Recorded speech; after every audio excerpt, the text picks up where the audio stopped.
The Flash, issue 76, Joshua Williamson writing with Rafa Sandoval on art. And obviously this was a curious issue given how down we were on Flash Year 1, seeing what they were going to do next with this, and see if it kind of alleviated their fears of the book being kind of in a rough place. So the gist of this is basically the rogues are causing some chaos. We see Wallace and Avery running around trying to deal with it, and Barry sort of eventually shows up to help, and he's trying to patch things up given how he's left things with Wallace, and Wallace is still kind of an angry little shit at times. And no Iris in this issue, but he essentially wants to try and build a bridge with them, and shows that he's rebuilt the Flash Museum, including a secret hidden speed lab, I think Commander Cold called it. Yeah, he did, yes. Which I like that you have to get into it by going to the Flash. You have to phase through the portrait, yeah. Which, how did Cold get in there? I have to imagine there's a Barry regular just phased him in. I have to imagine there's a regular entrance for the non-speedsters who are allowed in there. Yeah. Because also, what's his name's in there? Steadfast. To be fair, that in the background when we're in there, is that a teleporter? Like a maybe, yeah. Maybe it connects up to the to the Hall of Justice. But I like that the whole idea of a speed lab. And he goes, "You got a bat cave?" It's like, no, it's not a cave. It's a speed lab.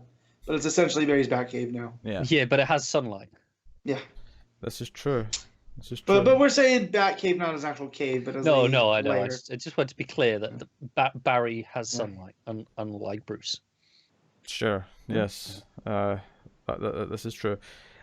So yeah, because early on, the kids are fighting Tar Pit and Girder. And Barry phases them together basically, which I thought was pretty great. He had to use basically make them fight each other, and then Tar Pit melts the metal of Girder, and they get stuck together. So that was pretty fun. Yeah, I will say, I think the last time Sandoval was doing a Flash arc, I think we had a lot of issues with how his Barry looked. And Barry is jacked. His Barry is ugly as shit. Yeah. I don't think it's as bad as that last time. Oh, I don't know. I'd forgotten. I don't think I'd really noticed it was Sandoval at first. So I got through 2 pages, and then you get the big full page where Barry comes in and grabs them, and I went, ugh, just immediately. Oh, I like that page. Oh no, look at him! He's got a big fat face. No, I have more of a problem with the next page up on the upper right corner. Oh yeah, that's terrible as well. Like he's trying to wink, but he looks like someone that's never done it before. It's almost like Rocket and Guardians. It's when Pete tries to wink. Yeah. Because Pete can't. Yes, I can't wink. This is true. Yeah, I think that full page spread is fine, actually. I'm with Matt on this. Yeah, I know that one doesn't bother me. But there's other stuff like Barry's just got a thick neck, like John Cena-esque. You know, like he doesn't have a runner's body. I think the other spread. It's not quite a full page spread. There's a couple of panels at the bottom, but the other big page where he's running with them behind him, I also think looks fine.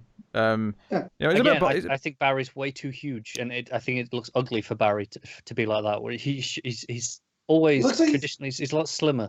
He's a bit bulky, he looks like he's wearing football pads. Like he looks like he should be playing linebacker for Central Cities. You know, if you told me that was. If you changed the costume obviously and just added some hair on and told me it was meant to be Clark, sure, I could buy it. As Barry, I think it's ugly.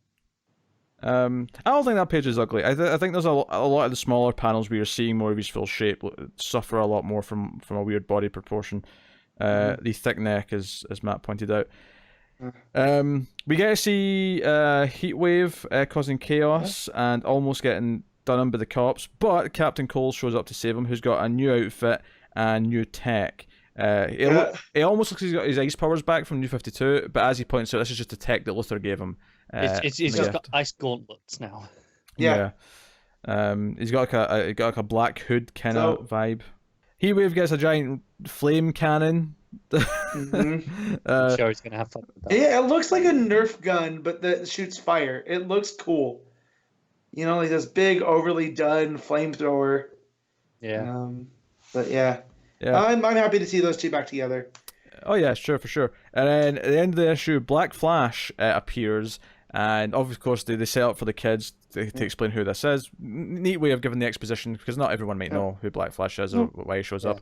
I did laugh at, Barry's like, oh, normally I'd employ science or clever use of my powers, and then just punches it in the face. It's like, I also, because of the Flash show now too, I was like, oh, which one of these is a time remnant?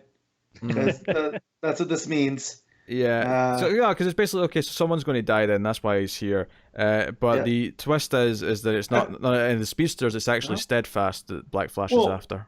And they point out earlier in the Speed Lab that Wallace has noticed he's gotten a little bit slower, not by much, but noticeable. And Barry's like, yeah, I think the Speed Force is dying because of these other forces have been unleashed. Yeah, they're all noticing it. Kind of made the Speed Force unstable. So now it looks like Black Flash is almost coming up as a representative of the Speed Force to take out the other ones. At the end, it's not that Black Flash is here because he was going to die anyway. He is here because he wants to save the Speed Force, and he's killing the other Force users to try and save it. I just want to say, I could not take this last page seriously. No. Because I read that final page in Cicada's voice.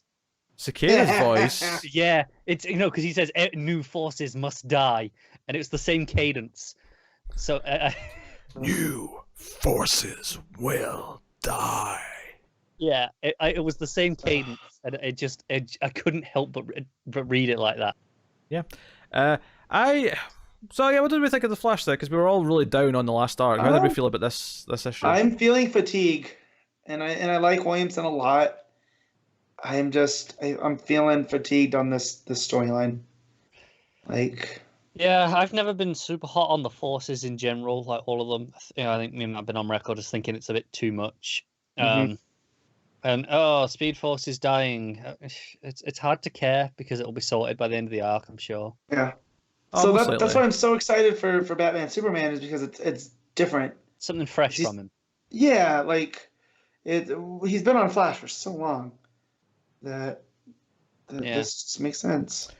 Yeah, I mean, I definitely like this issue more than year one. Like, I definitely like it more than that's like all that stuff. Would you rather be slapped in the face or hit with a sledgehammer? I think that's a bit harsh, though. I don't think this issue is bad enough to be comparing it to. But I don't think it's a very good issue either. I think it's okay. I think I don't like the art, but for how much we didn't like year one, that was more of a critique on year one.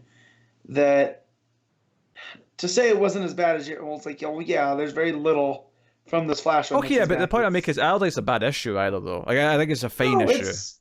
It's not a great issue. It's not like setting my world on fire. But I like the Colton Heatwave stuff. I like him setting up his lab in the museum, and I did kind of like Black Flash showing up because I think the interesting idea of this is that Black Flash wants to kill the other Speed Force, the other forces. I'm not a fan of the other forces either. I do think it is too much, but we're rooting for the Black Flash. We're rooting for the Black Flash. Yeah.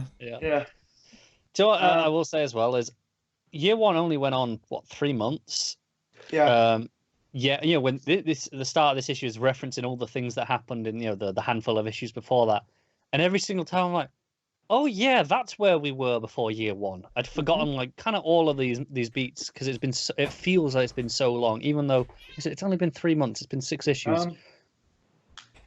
This is a book that'll definitely, I think, benefit from if Williamson stays on it from being single shipping, because I feel like he's just filling the double shipping schedule at this point. So we're getting a lot of decompressed. Yeah, I really hope he adjusts to single shipping and doesn't just carry on what he's doing. Have you read his Nailbiter? I have not. Nailbiter is really well handled, where it was a monthly mystery book, and there's really well built cliffhangers. Granted, I read it in trade, so I could just go to the next one. Yeah. But it's handled extremely well there, so I feel that he's got it in him. For Flash at least. Yeah. This was a bad issue. It just wasn't, for me, this was just an all typical Williamson issue, which is fine. But year one was terrible. What I think is telling about that sentence, though, is a year ago, a typical Williamson Flash issue would have been a good issue. Like, you'd have been like, oh yeah, this was real good. And now you go, oh yeah, it's fine. I think that's a big difference in just that phrasing there. Well, yeah, but this time last year, it was like right after Flashmore or whatever, right? Like, we had Flashmore, we had the Guerrilla arc before that. Right. But I'm just saying, a typical Williamson Flash issue is what you just said. You go, oh, it's fine.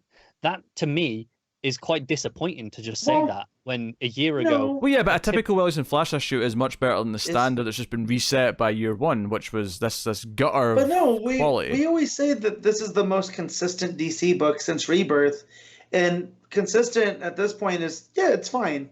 I mean, there's been ups and downs. Like the lowest point I feel is year one, but you know, the Gorilla Grodd stuff was fantastic.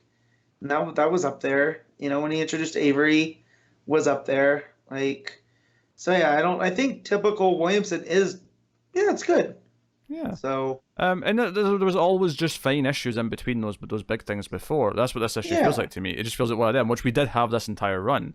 You know, this just reminds me of stuff that we had before that Gorilla arc or after Flash War. Sure, but I don't feel like this was as good as some of those other issues. Like you say, you know, this was just okay. Whereas those other ones, I was no, this was still a good issue. Whereas I don't think I'm willing to say this was good.